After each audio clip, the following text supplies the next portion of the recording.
जी नाज़रीन, ख़बर है करमपुर में जेका अवां सां शेयर कयूं पिया जेटिन वेब न्यूज़ ते वाक़े की खबर नशर थियण खां पोइ जमात इस्लामी ऐं अल ख़िदमत तरफ़ां बाहि मुतासिर बागड़ी बिरादरी के 15 ख़ानदाननि में रोज़मर्रा जो घरेलू ज़रूरी सामान तक़सीम कियो वियो आहे। करमपुर भरिसां कुछ ॾींहं पहिरियां नापरकोट थाणे जी हद खानपुर के ॻोठ रईस अला वधायो चाचड़ में बाहि वाक़े सबबि मुतासिर थियल बागड़ी बिरादरी के 15 ख़ानदाननि में जमात इस्लामी अल ख़िदमत तरफ़ां हाफ़िज़ नसरुल्लाह अज़ीज़ चन्ना, एडवोकेट अब्दुल फताह पठान, गुलाम मुस्तफ़ा मीरानी ऐं ॿियनि जी अॻुवाणी में रोज़मर्रा जो ज़रूरी घरेलू सामान तक़सीम कियो वियो आहे। तक़सीम कयल सामान में खीमा, गरम कपड़ा, गरम कंबल, सवड़ियूं, शालूं, चादरूं ऐं ॿियो ज़रूरी सामान शामिल आहे। इन मौक़े ते जमात इस्लामी ऐं अल ख़िदमत जे अॻुवाणनि जो वधीक छा चवणु हो, अचो त ॿुधूं था। जीअं त डिस्ट्रिक्ट कश्मीर जे बॉर्डर इलाइक़े ते शिकारपुर जे हद में असां मौजूदु आहियूं ऐं ॻोठ अला वधायो चाचड़ जंहिंमें बागड़ी बिरादरी, अक़लीती बिरादरी, पाकिस्तानी बिरादरी जा घर सड़ी विया। अॼु अल ख़िदमत जमात इस्लाम जा कारकुन हिते मौजूदु आहिनि जेके उन सॼे 15 घर में जेके भाती आहिनि उनखे असां 5 क़िस्म जा आइटम ॾियूं था। उनमें असां टेंट भी आहे, उनमें कपड़ा भी आहिनि, उनमें सवड़ूं भी आहिनि, उनमें मुख़्तलिफ़ क़िस्म जो सामान आहे जेको अॼु असां हैंडवर्क कयूं था, जेको पोयों तव्हां ॾिसो था त इहे मौजूदु आहिनि ख़वातीन। इनमें न असां ज़ात ॾिठी आहे, न इनमें न को असां इहो ॾिठो आहे त मुस्लमान आहे या पंहिंजो नान मुस्लिम आहे जेको मज़लूम आहे जंहिंजो नुक़सानु थियो आहे। अॼु जमात इस्लामी अल ख़िदमत हुते पहुची करे ख़िदमत कई आहे। हिन इलाइक़े में अल्हम्दुलिल्लाह असां वधीक ख़िदमत कंदासीं, अॻे बि कई आहे, हाणे बि कंदासीं।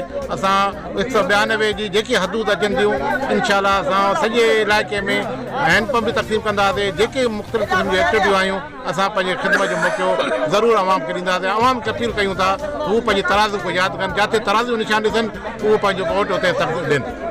जमात इस्लामी अल ख़िदमत में पेश आहिनि। अल्हम्दुलिल्लाह मुल्क के कहीं भी कुंड कुछ में जेकी भी आफ़ात अचे थी या माण्हुनि जा घर सड़नि था पिया ऐं जमात इस्लामी अल ख़िदमत इहो वाहिद तंज़ीम जेका फ़िल्म हुई। अॼु भी करमपुर जे नवाई इलाइक़े में ॻोठ में जेके मारवाड़ियुनि जा बागड़ियुनि जा घर सड़ी आहे ऐं जमात इस्लामी दोस्तनि सर्वे करे अॼु हिते सामान तक़सीम कियो आहे ऐं ख़िदमत हमेशह ई जमात इस्लामी जे हिसे में आई आहे। बिस्मिल्लाहिर्रहमानिर्रहीम। 2-3 ॾींहं अॻु जेको आहे सो त पंहिंजो हिन कखावनि घेरनि खे जेको आहे सो त बाहि लॻी, जंहिंमें हिन जा 15 खां 20 घर सड़ी रख थी विया। हिन जो सादो सामान सड़ी रख थी वियो। जॾहिं खां असांखे ख़बर पई असां जेको आहे फ़ौरन अल ख़िदमत ऐं जमात इस्लामी तरफ़ां हिननि जे लाइ टेंट, हिननि जे लाइ गरम कपिड़ा, हिननि जे लाइ सवड़ियूं, हिननि जे लाइ जेको आहे सो त पंहिंजो हेठां जेको आहे फराशियूं, इहो सॼो सामान खणी करे असां हिननि जी दर ते पहुता आहियूं। अल्हम्दुलिल्लाह हिक घर के जेको आहे सो त पंहिंजो उहो सामान असां उनखे ॾिनो आहे। बस वारनि खां मुतालबो कयूं था डीसी साहब खां त उहे बि महिरबानी करे हिन ग़रीबनि मिस्किननि जेको आहे सार लाहिनि, हिन जो थियल नुक़सानु जेको आहे सो त पंहिंजो उनजो अज़ालो कयो। घणनि ख़ानदाननि सिराजुल साहब जे हुकुम सां इहे अल ख़िदमत ज़िला शिकारपुर जी जेका टीम आहे उनजे तरफ़ां हक़ीक़त आहे त हीअ वीचारा उहे आहिनि जिन जो सवाइ अलाह जे ॿियो को सहारो आहे। असां इहो सॼो सामान सवड़ियूं उन, फरासियूं उन, तंबू उन, इहे महज़ इन करे खणी हिते पहुता हूं त हिन ॾुखे वक़्तु जॾहिं त सर्दीअ जी मौसम जो बि उरूज आहे, इन ग़रीबनि खे को न को सहारो मिले। हुजणु त इहो खपंदो आहे जिन खे हुकूमत मिली या जिन खे अॼु ताईं हुकुमरानी मिली आहे या ख़ुदि डीसी साहब या ख़ुदि मुख्तार उनजो कमु आहे त सॼो कमु संभाले। पर हाणे उहे जेके नथा कनि, जेकी असांजो हाल आहे ऐं जेकी असांखे कुर्बानी पुगी आहे, असां उनखे साम्हूं रखी हिननि दोस्तनि जी मदद कई आहे जंहिंजो अजुर असांजो अलाह ते आहे।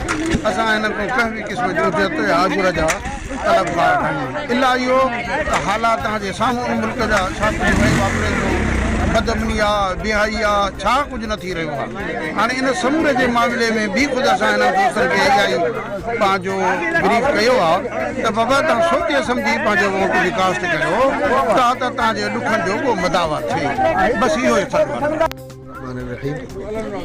जीअं जमात इस्लामी खे ख़बर पई त करमपुर जे कंध ते कुझु ग़रीबनि जूं झुगियूं सड़ियूं आहिनि, फिलफौर जमात इस्लामी के कारकुननि अची हिते सर्वे कई ऐं अल्हम्दुलिल्लाह अॼु 15 घरनि ताईं असां तक़रीबन जेको आहे 5 लखनि जो सामान पहुचायो आहे ऐं हीअ असांजे लाइ दुनिया आख़िरत जे लाइ अजुर आहे।